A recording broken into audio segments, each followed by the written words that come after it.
1,00,000 మంది శివభక్తులతో కలిసి మహారుద్రాక్ష పూజలో పాల్గొనండి. వెంటనే కాల్ చేసి మీ పేరును నమోదు చేసుకోండి.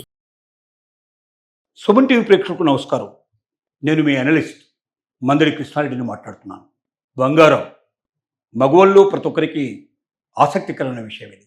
కొనేవాళ్ళు, కొన్నవాళ్ళు, కొనాలనుకునేవాళ్ళు ప్రతి ఒక్కరూ తెలుసుకోవాల్సినటువంటి ఏకైక అంశం ఏదైనా ఉంది అంటే అది బంగారమే.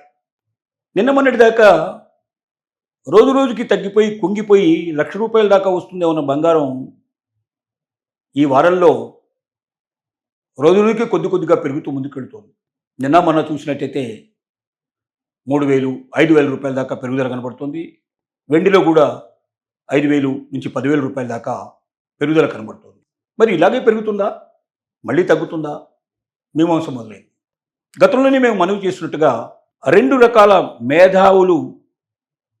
మేధో సంపన్నమైనటువంటి సంస్థలు తెలియజేస్తుంది ఏమిటంటే, ఒకటి, బంగారం ఈ పరిస్థితుల్లో బాగా తగ్గే అవకాశం కూడా ఉంది. ఎప్పుడంటే డాలర్ ఇలాగే మరింత బలపడినప్పుడు, అమెరికాలోని ఫెడరల్ బ్యాంక్ సంబంధించిన వడ్డీ రేట్లు పెరుగుతాయనే ఆలోచన, పెరుగుతాయనేటువంటి అవకాశం ఉండేటువంటి పరిస్థితులు ఉన్నప్పటికీ, యుద్ధం ముగిసిపోయినట్టుగానే భావించబడుతున్నప్పటికీ, లేక యుద్ధం పెరుగుతున్నది, ఇంకా యుద్ధం జరగబోతుంది అనేటువంటి పరిస్థితి ఏర్పడడానికి మధ్యలో ఒక సంబంధం ఉండటం వల్ల యుద్ధం చల్లారిపోయింది అనుకుంటే రేట్లు తగ్గడానికి అవకాశం ఉంది.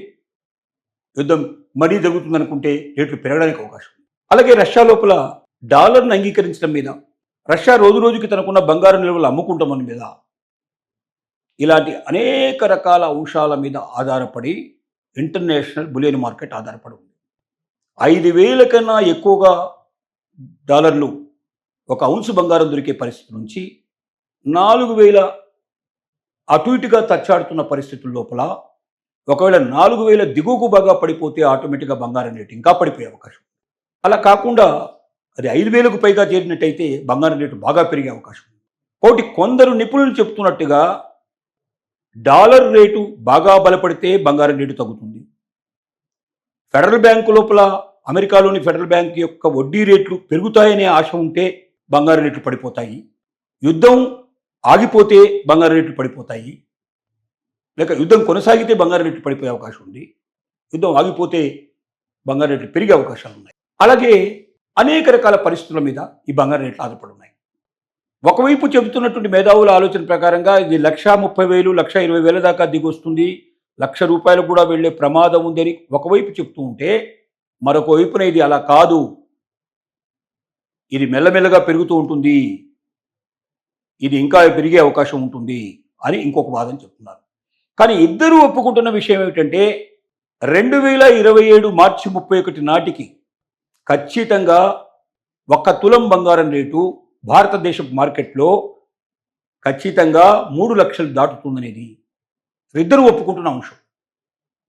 అలాగే వెండి 5 లక్షల కన్నా దాటినా ఆశ్చర్యపడాల్సిన అవసరం లేదు 1 కిలో అని అందరూ ఒప్పుకుంటున్న అంశం. కాబట్టి ఒక రోజులో పెరిగిందా, ఒక రోజులో తగ్గిందా, 5,000 పెరిగిందా, 10,000 పెరిగిందా, లేక 10,000 తగ్గిందా అనేటువంటి దాని మీద పెద్దగా ఆధారపడాల్సిన అవసరం లేదు. ఈ యుద్ధం తటస్థంగా, అంటే యుద్ధం జరుగుతుందా ఆగుతుందా అనేటువంటి ఒక సంక్షోభ పరిస్థితుల్లో ఇలాగే ఉంటుంది మార్కెట్ పరిస్థితి అంతా కూడా. ఒక్కసారి యుద్ధం విషయం ఏమిటో తేలిపోయి 60 రోజుల తర్వాత మరి శాశ్వతమైనటువంటి ఒప్పందం చేసుకుంటూ ఉంటుంది అమెరికా, ఇరాన్, ఇజ్రాయిల్. ఆ శాశ్వత ఒప్పందం జరిగి శాశ్వతంగా ఈ యుద్ధం ఉండదు అన్నప్పుడు మాత్రం ఖచ్చితంగా బంగారం రేట్లు పరుగులు తీస్తుందని ఖచ్చితంగా చెప్పచ్చు. కానీ యుద్ధం జరుగుతున్నంత కాలం మాత్రం రేట్లు డౌన్ అయ్యే పరిస్థితి ఏర్పడుతుంది తప్ప పెరిగే అవకాశాలు తక్కువ ఉంటాయి. కాబట్టి ప్రపంచంలో జరిగే అనేక రకాలైనటువంటి మార్పుల ఫలితమే మన దేశంలో బంగారం రేట్లు ఉంటాయి తప్ప అనుకున్నప్పుడే జరగవు. కానీ మోడీ గారు ఇచ్చిన పిలుపు వల్ల మాత్రం బంగారం కొనుగోళ్లు చాలా తగ్గిపోయినాయి. పాత బంగారాన్ని అమ్మేసేటువంటి సంఘటనలు చాలా జరిగాయి. 50 టన్నుల బంగారం ఆల్రెడీ మార్కెట్లో అమ్మేయడం జరిగింది పాత బంగారాన్ని. ఇప్పటికీ ప్రతిరోజు కూడా పాత బంగారాన్ని అమ్ముతున్నటువంటి సంఘటనలు జరుగుతున్నాయి. దానికి కారణం ఏమిటంటే, ఇంకా రేటు పడిపోతుందనే భయంతో చాలామంది పాత బంగారాన్ని అమ్ముకుంటున్నారు. బాగా రేటు పెరిగే పరిస్థితి ఉన్నప్పుడు అప్పుడు కొనుక్కుందాం అనే ఉద్దేశంతో ఉన్నారు. కాబట్టి ఈ పరిస్థితి జరుగుతున్నాయి. అందుకే ఆచితూచి వేయండి. కొనేవాళ్ళు జాగ్రత్తగా ఆలోచించుకోనండి, అమ్మేవాళ్ళు జాగ్రత్తగా ఆలోచించి అమ్మండి. ప్రస్తుత పరిస్థితి ఇదమిద్దంగా లేని పరిస్థితి. దీనికి ఒక రూపం రావాలంటే యుద్ధాన్ని గురించి మనకు స్పష్టత వస్తే తప్ప మనం రూపం చెప్పలేని పరిస్థితి ఏర్పడిందని మాత్రం ఖచ్చితంగా చెప్పగలం. బంగారం మగవాళ్ళు ప్రతి ఒక్కరికి ఆసక్తికరమైన విషయం ఇది. కొనేవాళ్ళు, కొన్నవాళ్ళు, కొనాలనుకునేవాళ్ళు ప్రతి ఒక్కరూ తెలుసుకోవాల్సినటువంటి ఏకైక అంశం ఏదైనా ఉంది అంటే అది బంగారమే. నిన్న మొన్నటి దాకా రోజు రోజుకి తగ్గిపోయి కుంగిపోయి ₹1,00,000 దాకా వస్తుందే ఉన్న బంగారం ఈ వారంలో రోజు రోజుకి కొద్దిగా పెరుగుతూ ముందుకెళ్తోంది. నిన్న మొన్న చూసినట్టయితే 3,000, ₹5,000 దాకా పెరుగుదల కనబడుతుంది.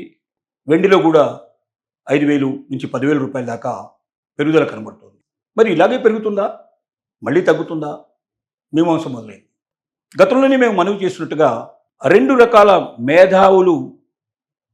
మేధో సంపత్తమైనటువంటి సంస్థలు తెలియజేస్తుంది ఏమిటంటే, ఒకటి బంగారం ఈ పరిస్థితుల్లో బాగా తగ్గే అవకాశం కూడా ఉంది. ఎప్పుడంటే డాలర్ ఇలాగే మరింత బలపడినప్పుడు అమెరికాలోని ఫెడరల్ బ్యాంక్ సంబంధించిన వడ్డీ రేట్లు పెరుగుతాయనే ఆలోచన, పెరుగుతాయనేటువంటి అవకాశం ఉండేటువంటి పరిస్థితులు ఉన్నప్పటికీ యుద్ధం ముగిసిపోయినట్టుగానే భావించబడుతున్నప్పటికీ, లేక యుద్ధం పెరుగుతున్నది, ఇంకా యుద్ధం జరగబోతుంది అనేటువంటి పరిస్థితి ఏర్పడడానికి మధ్యలో ఒక సంబంధం ఉండటం వల్ల యుద్ధం చల్లారిపోయింది అనుకుంటే రేట్లు తగ్గడానికి అవకాశం ఉంది.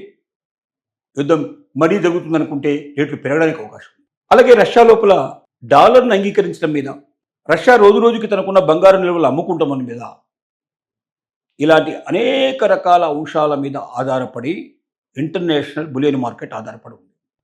5,000 కన్నా ఎక్కువగా డాలర్లు ఒక ఔన్సు బంగారం దొరికే పరిస్థితి నుంచి 4,000 అటు ఇటుగా తచ్చాడుతున్న పరిస్థితుల లోపల ఒకవేళ 4,000 దిగువకు బాగా పడిపోతే ఆటోమేటిక్గా బంగారం రేటు ఇంకా పడిపోయే అవకాశం. అలా కాకుండా అది 5,000కు పైగా చేరినట్టయితే బంగారం రేటు బాగా పెరిగే అవకాశం ఉంది.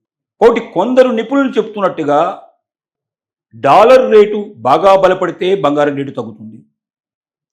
ఫెడరల్ బ్యాంకు లోపల అమెరికాలోని ఫెడరల్ బ్యాంక్ యొక్క వడ్డీ రేట్లు పెరుగుతాయనే ఆశ ఉంటే బంగారం రేట్లు పడిపోతాయి. యుద్ధం ఆగిపోతే బంగారం రేట్లు పడిపోతాయి. లేక యుద్ధం కొనసాగితే బంగారం రేట్లు పడిపోయే అవకాశం ఉంది. యుద్ధం ఆగిపోతే బంగారం రేట్లు పెరిగే అవకాశాలు ఉన్నాయి. అలాగే అనేక రకాల పరిస్థితుల మీద ఈ బంగారం రేట్లు ఆధారపడి ఉన్నాయి. ఒకవైపు చెబుతున్నటువంటి మేధావుల ఆలోచన ప్రకారంగా ఇది 1,30,000, 1,20,000 దాకా దిగొస్తుంది, ₹1,00,000 కూడా వెళ్లే ప్రమాదం ఉందని ఒకవైపు చెప్తూ ఉంటే, మరొక వైపున ఇది అలా కాదు, ఇది మెల్లమెల్లగా పెరుగుతూ ఉంటుంది, ఇది ఇంకా పెరిగే అవకాశం ఉంటుంది అని ఇంకొక వాదన చెప్తున్నారు.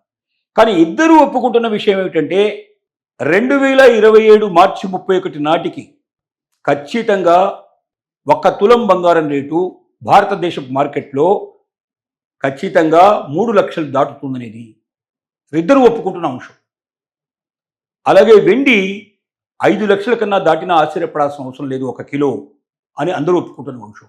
కాబట్టి ఒక రోజులో పెరిగిందా, ఒక రోజులో తగ్గిందా, 5,000 పెరిగిందా, 10,000 పెరిగిందా, లేక 10,000 తగ్గిందా అనేటువంటి దాని మీద పెద్దగా ఆధారపడాల్సిన అవసరం లేదు. ఈ యుద్ధం తటస్థంగా, అంటే యుద్ధం జరుగుతుందా ఆగుతుందా అనేటువంటి ఒక సంక్షోభ పరిస్థితుల్లో ఇలాగే ఉంటుంది మార్కెట్ పరిస్థితి అంతా కూడా.